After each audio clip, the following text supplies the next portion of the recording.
You would like to know how to write the perfect essay this semester and achieve a top 1% grade. You're in the right place. On YouTube, you'll find plenty of video tutorials and guides on writing essays and term papers. There, you'll get tips like start with the relevance of your topic and structure your arguments from weak to strong. Well, thanks. I didn't really need a tutorial for that. This video is different. In the next 10 minutes, I'm going to share with you 3 secret tricks that will make your essay so good your professor will hardly believe you wrote it yourself.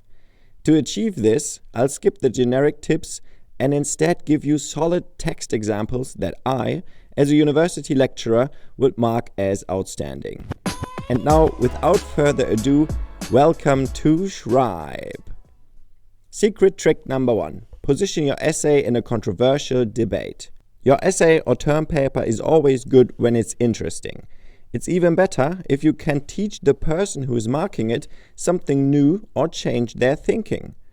Imagine you're a professor and at the end of the semester you get a basket full of term papers. In this basket are 30 submissions. 10 essays are graded with a C or worse. 10 essays with a B or so, and 10 with an A, or whatever equivalent you have in your country. This results in a nice bell curve in the grade distribution, as with all academic assignments. To land among the top 10, you need to fulfill all the basics, like correctly citing relevant sources, achieving a high density in writing, and dealing with a topic that is relevant to your subject or class. With the following trick, however, you will manage to stand out even more among the top 10 and enter the top 1%. And that is by making your term paper maximally interesting. You can do this by choosing your topic so that it is positioned in a scientifically and socially relevant, or even better, controversial debate. You can teach your professor something they don't already know. And you can develop a counterintuitive argument on a subtopic within this debate. Okay, let's go through these 3 techniques with an example. To make the learnings from this example more relevant to you, simply apply the principles to your own field of study. A highly controversial debate in my discipline is the topic of the metaverse. This is because the concept of the metaverse so far is purely fictional. The technology is not yet advanced enough for the characteristics of the metaverse to be met in the foreseeable future. Moreover, the metaverse is hardly used in practice yet, and managers make jokes about others who are involved with the metaverse.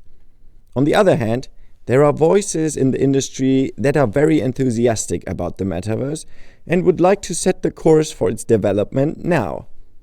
Try to describe this debate in your essay and the problems that arise from it. Be sure to use the most current and high-quality references possible, if this is a requirement for your submission. Like so. The term metaverse refers to an environment that connects physical reality with the digital world. Individuals can use digital avatars to enter metaverse applications to facilitate social or business interactions. In addition, metaverse applications are characterized by 4 main features: realism, ubiquity, interoperability, and scalability.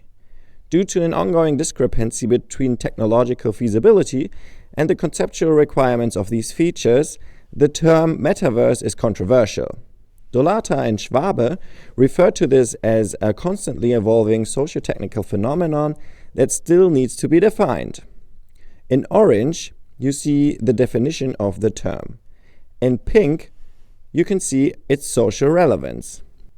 In blue, a detailed description as a basis for the controversy. In purple is the controversy, and in green, evidence for it. This way, or similarly, you can build your argument in the introduction and deepen the same argument in the chapters of the main body of your essay or term paper. Your professor has probably already heard of this controversy. If you now treat this topic on this general level in your essay, you will only be able to scratch the surface. A much better strategy is to narrow the focus of your manuscript so that you can teach your professor something new. He or she will perhaps have read a handful of articles on the topic of the metaverse and have a superficial understanding of the subject. Now choose a specific aspect within the controversy and deepen it in your manuscript. For our example, let's take the topic of work. Sure, the metaverse is there for playing, trading, consuming, and so on, but also for working. A small subtopic in the whole debate is whether the metaverse can represent a better technology that can make work easier for us. For example, compared to currently used tools like Zoom or Microsoft Teams. Your professor has most likely not thought through all the use cases of the metaverse. With your essay, you now address exactly this one. With a clever Google search into the research interests of this person, you can also make an assumption about which use case or subtopic might be particularly interesting for them. All you have to do is narrow down the debate. This makes the topic of your essay extremely specific and thus interesting, as it is new to your professor. The commute to the workplace and office hours from 9 to 5 have given way in recent years to telework enabled by information technology. Despite ad hoc implementation during the COVID-19 pandemic, telework and collaboration over long distances have proven to be sustainable work arrangements. However, full-time telework has certain disadvantages. For example, social relationships, office gossip, but also interpersonal collaboration can suffer under remote work. To overcome the physical limitations of remote work, companies are using metaverse applications for virtual collaboration. In orange, you see the status quo of the topic of work. In pink, you can see a problem with this topic, and in green, the argumentative link between work and the metaverse. If you look at 5 random scientific articles on the metaverse or virtual reality and work, you'll quickly recognize a pattern. It's mainly about one thing. How can people collaborate better in these immersive worlds? Okay, that's an interesting question. But we said that we want to develop a counterintuitive argument. The intuitive argument is that we will probably collaborate in the metaverse. To get closer to a counterintuitive argument, let's turn the tables. What if you don't collaborate all day but work alone? Knowledge work isn't just about collaboration, but mostly about concentrated, uninterrupted solo work. Couldn't an immersive work environment also help in this case? How often does knowledge work suffer exactly because of constant distraction through forced collaboration in meetings, emails, through notifications, and the temptation of the smartphone? Here, I have tried to write down this counterintuitive argument and support it with some references. The existing literature underscores the potential of metaverse applications to create innovative workspaces that increase social presence and promote effective collaboration. However, this essay aims to nuance the discussion on how metaverse applications can compensate for the shortcomings of telework and video conferencing. In the current debate, the actual nature of knowledge work, namely undisturbed and concentrated solo work, is largely overlooked. If metaverse applications are designed as an immersive twin of a traditional office workplace, companies will most likely forfeit the productivity gains achieved through the introduction of telework. Unfortunately, there is a tendency in the current literature to focus on virtually reintroducing elements of the traditional workplace, which we thought we had overcome with the widespread adoption of telework. In orange, you can see the status quo.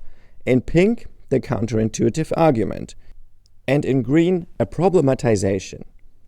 Secret trick number 2. Analyze more, describe less. After you've implemented this first secret trick in your introduction in brief, the following chapters are about elaborating the counterintuitive argument in detail. While you might conduct a small empirical study in a thesis, in an essay or term paper, you primarily work with literature. The mistake too many students make is to just describe this literature. Authors XYZ investigated in their study how such and such, author X calls this term such and such. For an average essay or term paper, you'll get by with that. But for a top 1% grade, you need more than that. You have to start thinking analytically not descriptively. What does it mean to be analytical? Here are some activities that are analytical: ordering, breaking down, categorizing, classifying, comparing, connecting, contrasting, deconstructing, recognizing, and so on. You don't have to do everything in an essay. Which of these activities could you perform to make your reflection of the literature more analytical? Could you break down different positions in the literature on working in the metaverse? Could you categorize the potentials of the metaverse for work? Or maybe identify the key prerequisites for implementation in companies? Look at your specific aim in analyzing the literature and implement at least one of these activities in your section. To present the results of your analysis activity, use this simple tool: a table. The great thing about a table is that, unlike running text, it already has the analytical activity built in. To create a table, you automatically have to order, compare, identify, and so on. An excellent example is Table 1 in the already mentioned study by Dolata and Straub, where the authors juxtapose various interest groups of the metaverse. Before we get to secret trick 3, please consider to give this video a like if you want to see more of this type of content.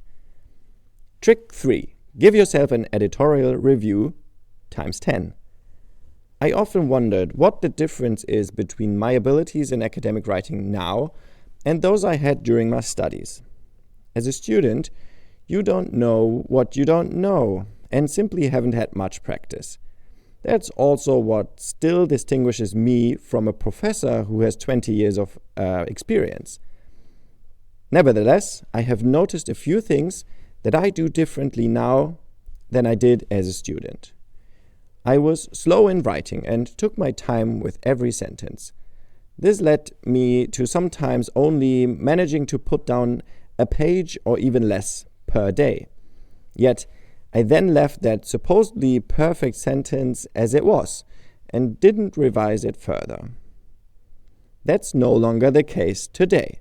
When I write a scientific paper, each chapter goes through several, sometimes even dozens of revisions. Take the introduction, for example. I write it once, from beginning to end, as well as I can. Then I work on the current state of research and the theory sections. What I have read in the meantime, or have developed in the later sections, has implications for the introduction. I go back and work on the introduction again.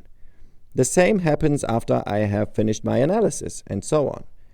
With each revision, I make the introduction a little bit sharper, each sentence a little bit denser. I add a new reference here and delete an unnecessary sentence there. Round for round, the introduction gets better.